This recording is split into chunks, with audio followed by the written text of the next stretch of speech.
Les coachs de l'année. The Coys. Oui. Coach of the Year. Stratégie, technique, tactique. Tactique. Tout à fait. Gestion des hommes. Discipline. Gestion des groupes. Gestion Altruisme. des leaders. Oui. Opportunisme. Déclaration. Opportunisme. Chacun son registre. Voilà. Chacun sa façon de Il y en faire. a qui ont tous les registres. Tout à fait. On s'installe peinard, sortez vos plaquettes, mettez les costards, la bonne petite cravate, en dédicace notamment à Craig Sager. On va pouvoir parler des entraîneurs qui cette année ont vraiment fait le boulot. Vous pouvez regarder sur la chaîne de Trash Talk, on a déjà fait un petit point sur les trophées pendant le mois de mars, j'ai envie de dire. Ouais, c'est ça, pendant le mois de mars. On s'est mis ça en petit fil rouge, là, on s'est dit pendant le mois de mars. Comment on va se faire chier, puis en fait non, c'est pas chier, on a plein d'autres vidéos à faire, donc ça c'était pas prévu. On a mais 2-3 trucs de prévu. Ouais. Ouais, le petit fil rouge qui va bien, donc on en a déjà fait une sur des rookies, pour faire des le tour des rookies. Ouais, on a fait les MIP aussi. Des progressions. Enfin, voilà, on a travaillé un peu tout ça, on a fait bien couvert. MVP, un petit peu bien sûr, pour certains c'est déjà arrivé. Donc voilà, aujourd'hui les coachs. Oui. C'est pas la course la plus hype. Non, moi mais personnellement, c'est souvent celle qui me hype le plus. Ouais, j'aime beaucoup. Cool. Surtout cette année, où je trouve que... Des nouveaux visages. Oui. Et puis il y a une bonne petite bataille quand même. Hein. Et c'est pas si décidé que ça. Enfin. C'est bien se décider quand même. Faut voir, ouais. Mais on va quand même essayer de faire genre. Mais bon. Ah, quoique, tu sais quoi, ouais, quoique. Je suis d'accord. Moi, je pense que c'est pas si. Arguments. Enfin bref, allez. Ben moi aussi j'en ai. Tu vas voir. Évidemment, ce qu'on va faire, c'est que il y a les NBA Awards fin juin. C'est un peu compliqué parce que pour les NBA Awards, ils gardent 3 hommes. Un podium. Un podium pour ensuite essayer de trancher. Stevens. Tout à fait. Un Brad Stevens, un Eric Spoelstra. Et donc tous les ans, c'est un petit peu la guerre. Et là, j'avoue que cette année, il y a moyen que ce soit la guerre mondiale.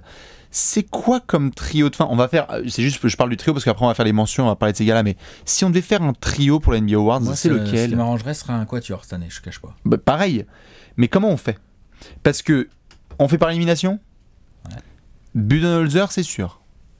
Ah, d'accord, on fait pas de mention ni rien avant. C'est pour ça que je parlais d'abord. Je viens de dire. Là, on fait d'abord juste le podium. C'est juste pour le définir. Budenholzer, s'il est pas sur le podium, moi j'y vais moi-même cramer tout là-bas. Là. On est d'accord.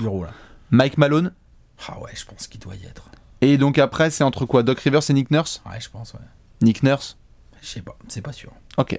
Moi, je mettrais Nick Nurse. Peut-être que moi aussi je vais mettre Nick Nurse, je vais me laisser encore le temps de cette émission pour réfléchir. C'est ça. Mais putain, Doc Rivers, il a un dossier là. Exactement. Et justement, vraiment un bon dossier. Tout à fait. Mais c'est pour ça que je chauffe un peu les gens qui vont faire non, trop pas. Dites-nous déjà de base qui est sur votre podium. Milan n'aurait pas un bon dossier aussi? Eh bien, on va en parler justement. Tu vois? Tout à fait. Le taf qu'il fait avec les Pacers. Allez hop, behind the back. On va tout de suite faire les mentions. Parce qu'il y a un quatuor qui se détache, mais ensuite il y a quand même quelques petites mentions. Il y a des clients. Hein. Nate McMillan, parlons-en. Avec les Pacers, franchement, quel taf de ouf. J'adore. J'adore. Il continue à fermer nos gueules depuis qu'il est arrivé chez les Pacers. J'étais pas confiant quand il est arrivé. Moi j'étais très confiant quand il est arrivé. Sa première saison, elle est pas terrible. Hein, sa première saison, c'est compliqué. Oui, bah Monta Ellis, avec Larry Bird, on lui dit que sûr. Ça va courir et tout. Nate McMillan, c'est pas forcément comme ça qu'il voyait les choses. Enfin, compliqué. Et puis petit à petit, l'année dernière, il nous a bien surpris et j'avoue que cette année, il me surprend encore plus. Non, cette saison, c'est beaucoup trop fort. Tu perds Oladipo en mi-parcours, quoi, même avant mi-parcours. Même avant de perdre Oladipo n'était pas dans une forme olympique. Bien sûr, et ça jouait quand Indiana, ça jouait. Et Indiana va en playoff. Et Indiana va être. Les Indiana Pacers vont être devant, ça se trouve, les Boston Celtics. Allô, de quoi on parle? Genre. Bon, après, c'est autant de la faute des Celtics que grâce à Nate McMillan. Bien sûr, mais tu disais ça en septembre, on te mettait des tartes dans la gueule. On se moquait de toi. On te mettait des tartes dans la gueule. On disait d'aller regarder du rugby. Mike Millan, quoi, une des 3 meilleures défenses de la NBA? Indiana cette saison. C'est gros, c'est lourd. C'est hardcore. Il a réussi à mettre collectif d'une manière générale, je dirais. Bien sûr. Que ce soit offensif ou défensif. Oui. Et puis progression des joueurs, parce que Miles Turner, on l'a vu en début de saison, il en parlait. Bien. Ouais, mais prolongation de contrat, il chie un peu le premier mois, il se met trop de pression et Mike Millan, il fait tranquille. Calme, c'est quoi? Mettez 3 contre par match. Mettez 3 contre. Meilleur compteur de la NBA. Mettez shoot à 3 points et tu vas voir, tout va se mettre en place. Il a réussi à trouver des vrais fort. duos, des vraies alchimies. Je veux dire, tu parles de Miles Turner, mais son duo avec Thaddeus Young, Young, c'est trop bien, bien sûr, bien sûr. Et puis, cette espèce de truc qu'il a réussi à trouver sur les extérieurs avec Boyan, Darren Collison et Corey Darren Joseph. Collison, Hein. Corey Joseph, un peu de Tyreek Evans. Bien sûr, Boyan Tyreek, même un peu de McDermott un peu de parfois. McDermott, tout ça. L'intégration en sortie de banc de Domantas Sabonis, bon bah voilà. C'est de l'art. Non, c'est du bon boulot. Bien sûr. C'est du très très bon boulot. Et surtout sur le script quand tu perds Oladipo, quoi. Bon, Après, je pense... un cran en dessous. ben, disons que je vois pas trop lesquels je vais enlever au-dessus pour mettre McMillan, en Pareil. fait. Donc du coup, Moi, il est au coude à coude avec Doc Rivers. Hein. Qui est énorme, hein, dont on va parler. Hein. Mais vraiment, Nate, il a gratté la 4ème place. Pour moi. Mais bon. Après, on va faire notre classement au final. Et tu me diras ce que ça donne. Nate McMillan, donc, respect, qui va faire une meilleure saison que la saison précédente et qui va continuer à faire progresser ses Pacers, qui seront très attendus à la fois en playoff et pour la saison prochaine. L'occasion de faire un petit bisou à Victor Oladipo. Kenny Atkinson, 28 victoires l'année dernière. On se ramène en playoff. Identité de jeu. Kenny Atkinson, Partage de il n'y aurait pas le petit mauvais passage, tu sais, de Brooklyn là, qui gagne un petit peu moins là, du coup qui au lieu de se battre pour la 5, au lieu de se battre en 5-6 va se battre plutôt en 6-7-8, Ouais. tu vois. Mm. Il n'y aurait pas ça, je le foutrais peut-être dans mon quatuor l'autre. Hein.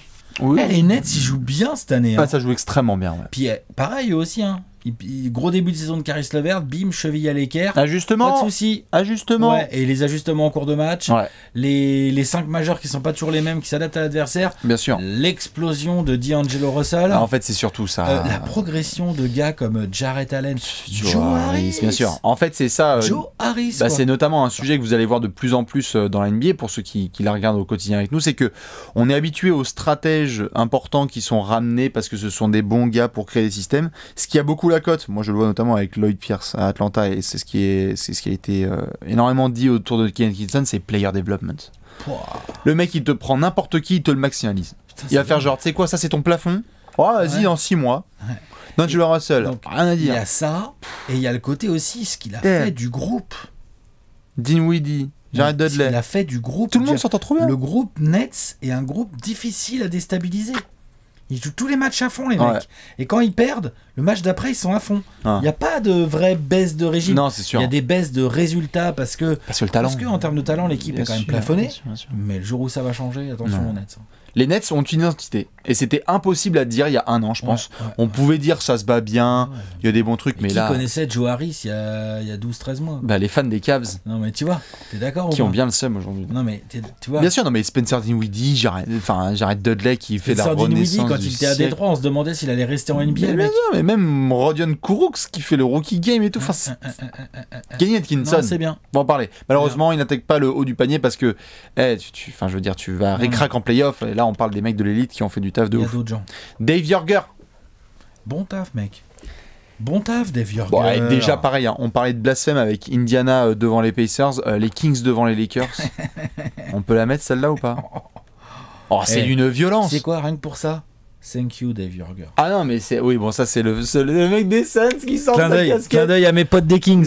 Oui, bien sûr. Moi aussi, Clin d'œil. moi aussi le pro Spurs. Non, j'aime bien les Lakers. Non, mais quel taf de Dave Yorger parce qu'en termes de pareil de player development, Buddy Hield, ajustement permanent au cours de la saison. Aaron Fox, mec. Marvin Bagley, Aaron Fox. Harry Giles. Je rappelle qu'il est sophomore. Non, Aaron bien Fox. sûr. C'est bien, hein.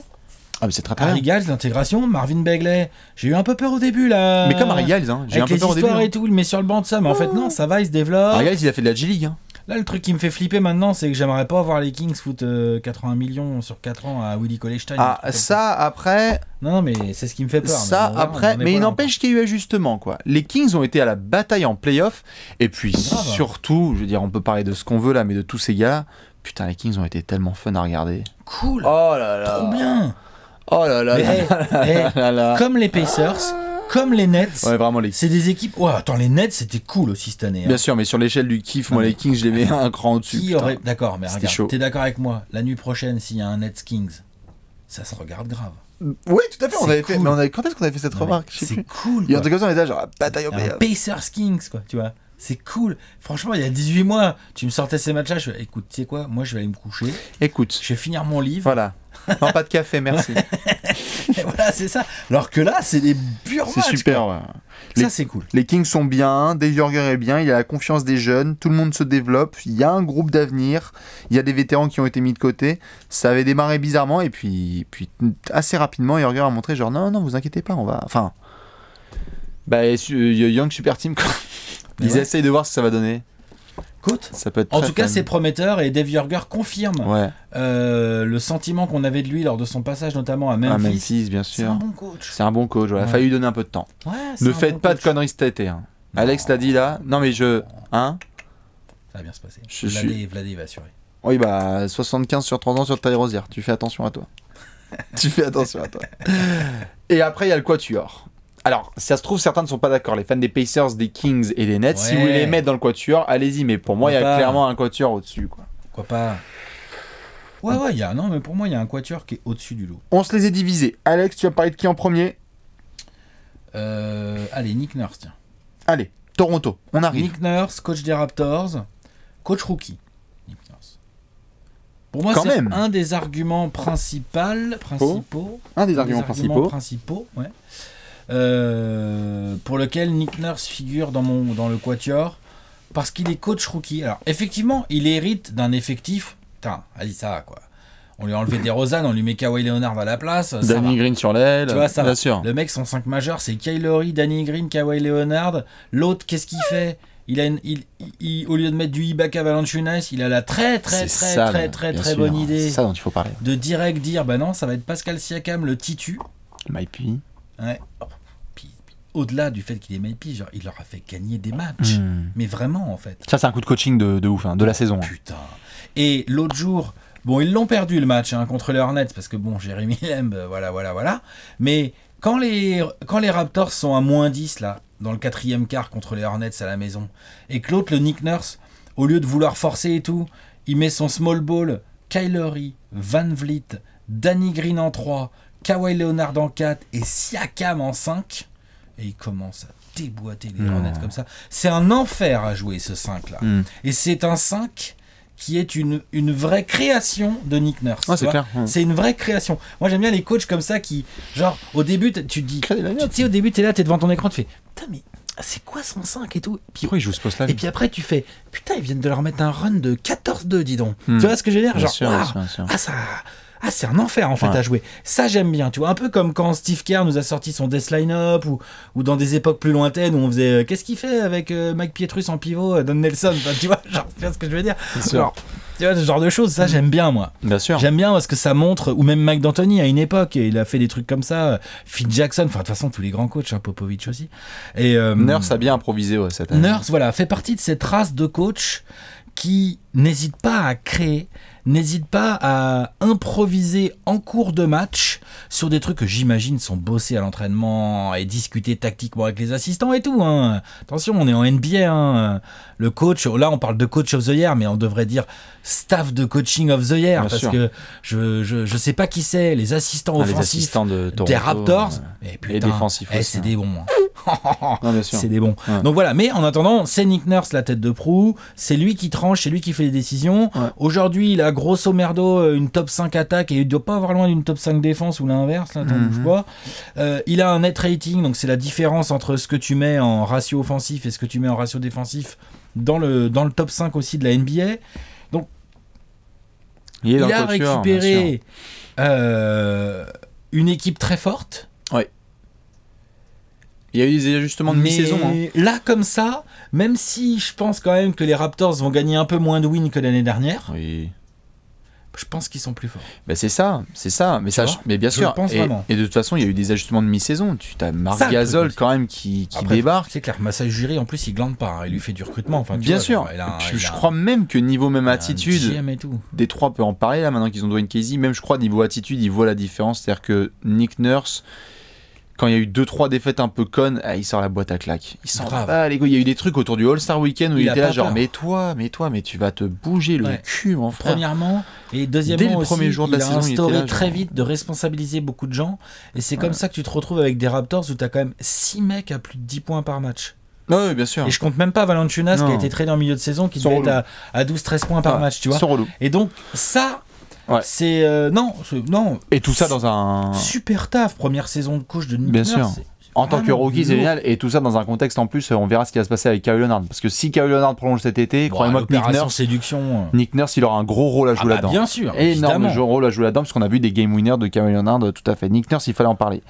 Je ne savais pas encore de qui parler entre les deux.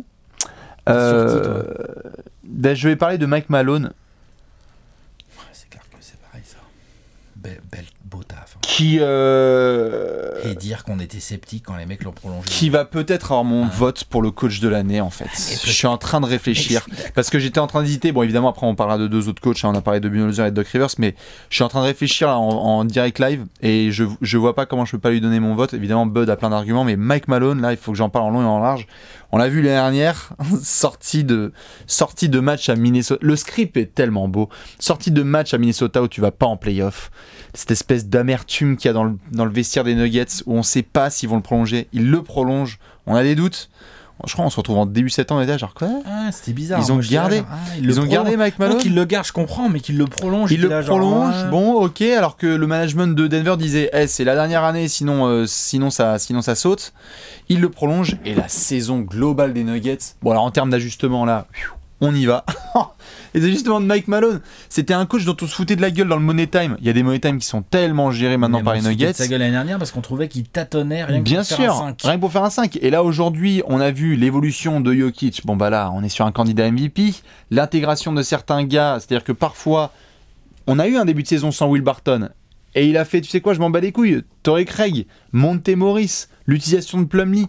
L'effectif des Nuggets est tellement bien utilisé au quotidien que en fait, quels que soient les pépins, parfois il n'y avait pas Isaiah Thomas, là on l'a vu en fin de saison, il a fait écoute Isaiah, je t'ai donné ton opportunité, ça marche pas juste. Donc on va avoir une vraie discussion de daron maintenant et tu vas sortir de la rotation.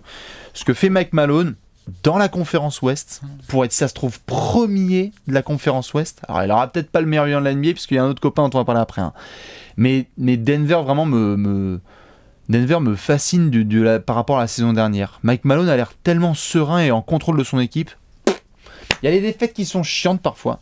Parce que tu le vois, il y a un peu de limitation au niveau des gueulantes qu'il peut faire à ces jeunes.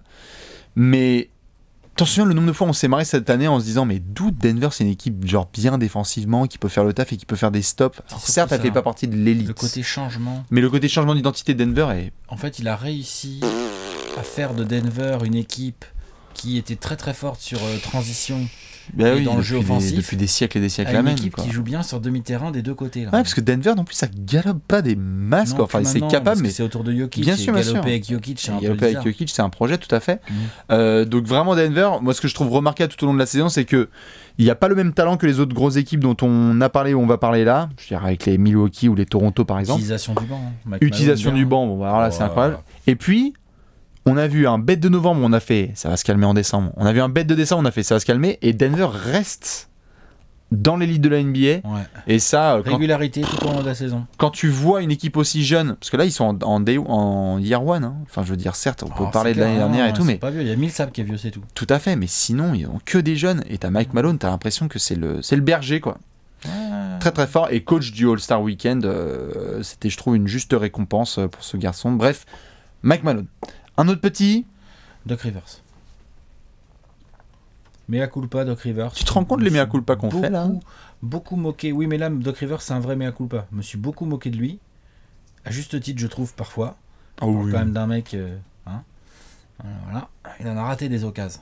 Oui, et puis, et c'est pas devenu un stratège de ouf cette saison. Non, non. Et c'est pas devenu un stratège de ouf cette saison. Par contre, ce qu'il arrive à faire avec ce qu'on lui donne, respect, au milieu de la conférence Est, parce que tu parles des Nuggets, mais les Nuggets, au moment où on fait cette vidéo, ils ont 50 wins. 50 wins. Mais ils en ont 45, les Clippers. Bien sûr, bien sûr. Ils sont à côté. Hein. Ils ont Montrezarel, quoi. D'un côté, il y a Jokic, de l'autre côté, il y a Montrezarel. D'un côté, il y a Jamal Murray, l'autre, il y a Williams. Il y a Jamal Murray, il y a Gary Harris, en face, il y a qui? Il y a Shai Gilgeous. Pas de Bev. Un peu de Tobias Harris et de Boban pendant une demi-saison, bien sûr. L'autre, il se fait enlever son All-Star en février, il en a rien à battre. Enfin, genre, vas-y, non. La saison de Doc Rivers, c'est une référence en termes de allez-y, allons-y les gars, on va aller au combat tous ensemble. À la doc. Hein. On va rien lâcher et clairement, je pense qu'on aura tous envie de dire ouais, vaut mieux jouer les Clippers au premier tour de playoff et tout. Ils vont pas être un cadeau les mecs. Ah non, bien Ils sûr. vont être casse-couilles à jouer. Donc non, rien que pour tout ça, gros respect au Doc. Qui aussi a été prolongé. Donc défense très average des Clippers. Il a fait le pari de dire on va jouer vite et on va essayer de bien attaquer. Il a fait le pari aussi de dire, comme ce n'est pas non plus un immense tacticien, on peut pas dire que les Clippers ils aient un mouvement de balle incroyable et tout. Non. Et puis quand ça devient un peu serré, c'est Lou Will Par contre, on y va. ouais, mais par contre ils ont une grosse force, genre c'est l'équipe qui provoque le plus de lancers dans toute la ligue, c'est les Clippers. Les mecs sont agressifs. Les mecs, en fait, c'est là le truc que je trouve vraiment très intéressant chez Doc Rivers quand tu regardes jouer les Clippers, c'est que tu te dis, putain, les mecs exploitent trop bien leurs points forts. Trop bien. Tu vois, il y a des coachs, ils vont hyper bien exploiter les points faibles de l'adversaire.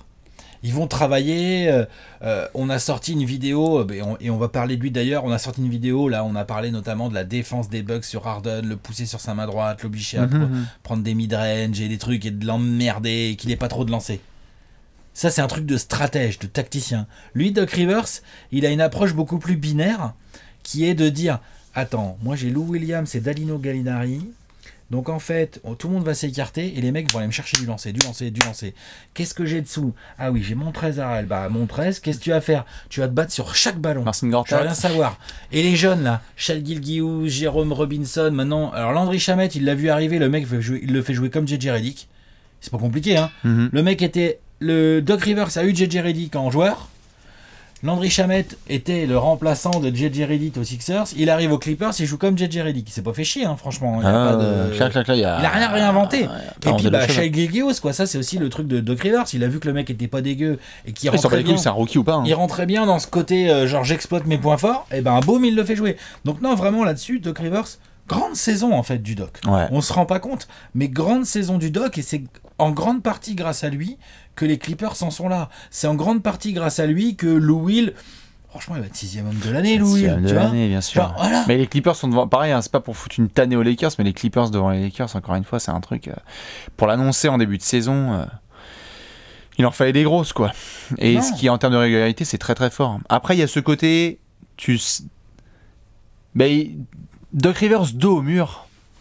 Non, mais il est tellement fort à ça. C'est après, c'est quand il a attendu qu'on va voir ce que ça donne. Ah, on va voir en playoff. Après, l'inconvénient qu'il a aussi là en playoff, c'est qu'il a quand même moins le de star talent que les system autres dans les mains là. C'est clair. Non, mais c'est même plus de la star, c'est juste une histoire de talent. Non, tu vois, c'est clair. Non, il a carrément.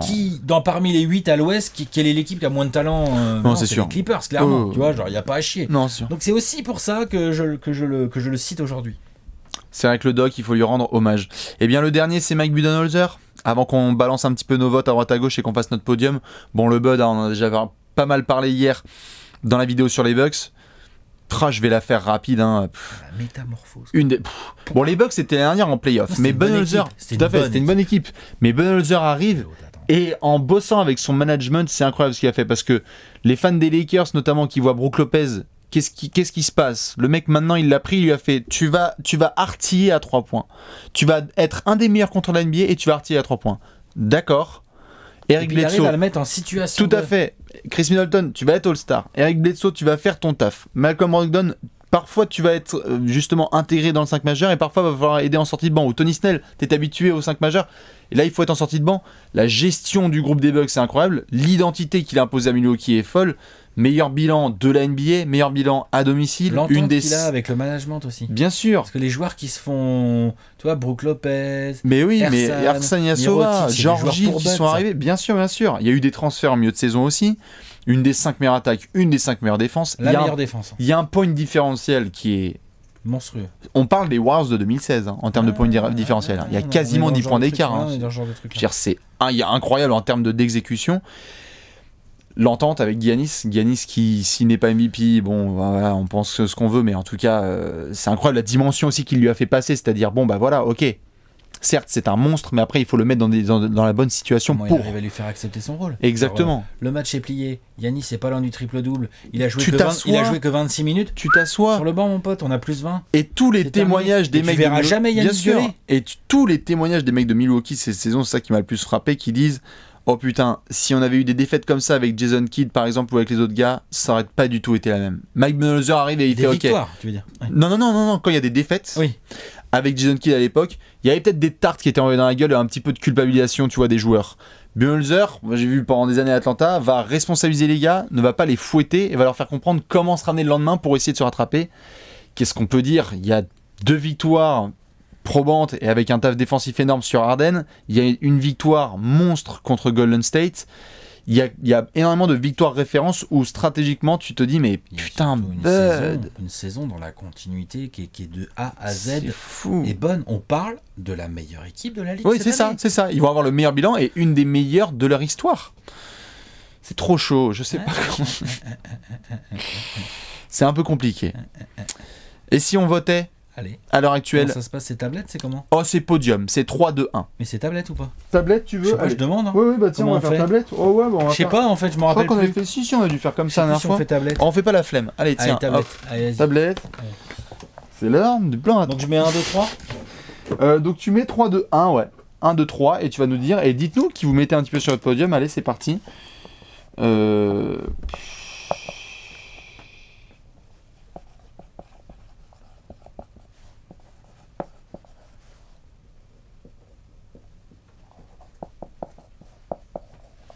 Ah, fait chier. T'as fait ton choix ou pas? J'hésite sur le 3ème en fait.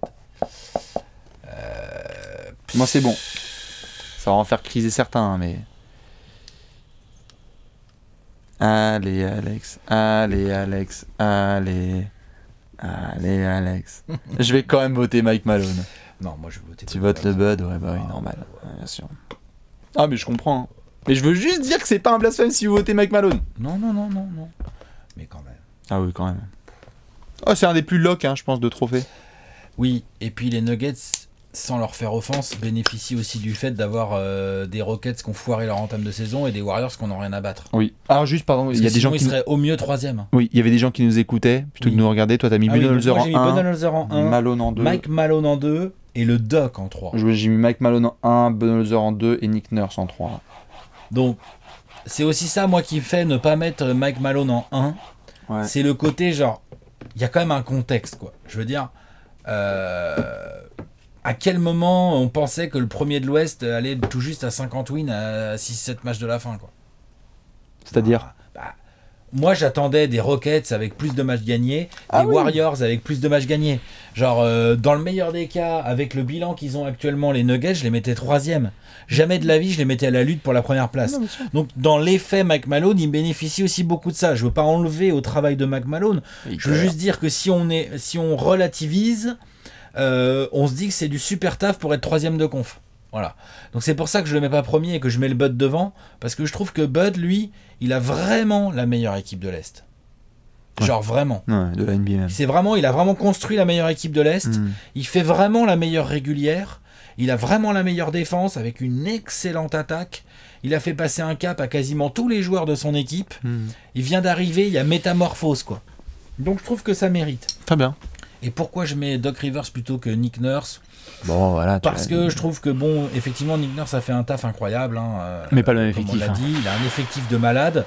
Mais au final, il va quand même gagner un peu moins de wins que l'année dernière. Tu Ah, vois. bien sûr. Donc, Nick Nurse, je le vois bien être coach de l'année un jour. Mais ça sera pas cette année pour Oh, moi. ouais, ça va être compliqué, hein. Ça c'est Un sûr. jour, si, peut-être. Oui, peut-être. Tu vois tout à fait. Moi, je t'ai mis Si, Mike si. Malone évidemment en 1 pour ceux qui l'ont compris. Hein, c'est que j'ai pris un tel pied à regarder les Nuggets en fait Non, cette mais saison. clairement, les Nuggets, Non pas c'est que kiffant. pareil, hein, non pas que les Bucks ne soient pas kiffants à jouer. Hein, ça a été ouf hein, de les voir parfois, mais il y a une espèce de magie dans le jeu de Denver cette saison, dans la responsabilisation de certains jeunes et tout. Je sais pas, c'est assez fou. Il y a des mecs qui sortent du four et tu fais qui c'est lui Ah, quoi. c'est clair que lui, quand Gary Harris se blesse. Tiens, Malik Beasley. Malik tiens, Beasley c'est pour toi. Un truc de ouf, le développement. Tiens, Montemoris, tu vas Meilleur jouer 25 développement. minutes ce soir. T'es là, Tu parles le meilleur ratio pas ici, Ouais. Val perdu de la ligue, s'il te plaît. Ah, c'est bon, c'est nickel. Non, parce qu'il y a Isaiah qui prend un café là. Mas Plumlee, tu peux jouer intelligemment, s'il te plaît? Merci, Mas Plumlee. C'est ça. Ah, mais c'est ça, hein. Et Rancho Hernan Gomez, tu vas me faire un pur début de saison. Par contre, à un moment donné, je vais plus avoir besoin de toi. Ah, mais ils sont grands en face. Ouais. On va être Plumlee Jokic en intérieur. Vous pouvez gérer. Enfin, bon, bref. non, Mike Malone là-dessus, il fait plaisir. Voilà, c'est très. Bah, J'avoue. Dites-nous qui vous avez en coach de l'année. Évidemment, il reste encore quelques matchs un petit peu à jouer. Je suis très curieux de voir ce que Mike Malone va être capable potentiellement de faire avec un Michael Porter Jr. l'année prochaine. Exactement. Et puis surtout, là, vu qu'on est en train de parler des trophées là, voir comment certains de ces coachs peuvent confirmer en playoff. Parce que il y a des coachs qui sont très très bons pour enchaîner. Bien sûr, c'est des trophées réguliers, mais ça va être très intéressant de voir justement comment est-ce que Malone, qui va être très attendu, notamment à Denver, parce qu'on est là, genre, tout à fait, mais il y a beaucoup plus, je trouve, c'est pas pour défendre quoi que ce soit, c'est juste la réalité, il y a beaucoup plus de gens qui attendent Milwaukee en finale de conférence, il y a beaucoup de gens qui doutent de voir Denver passer les demi, alors que c'est un premier, deuxième de l'Ouest. Donc ce sera très intéressant de voir justement là-dessus, et puis Doc Rivers aussi qui a envie de choquer le monde, et Nick Nurse qui va être rookie en playoff. Voilà un petit peu pour les coachs, n'est-ce pas? Bravo à tous ceux qui ont fait du très bon boulot, et puis on se retrouve l'année prochaine avec de nouveaux entraîneurs, dont notamment Tyronn Lue chez Lakers. Ciao, ciao. À la prochaine, ciao.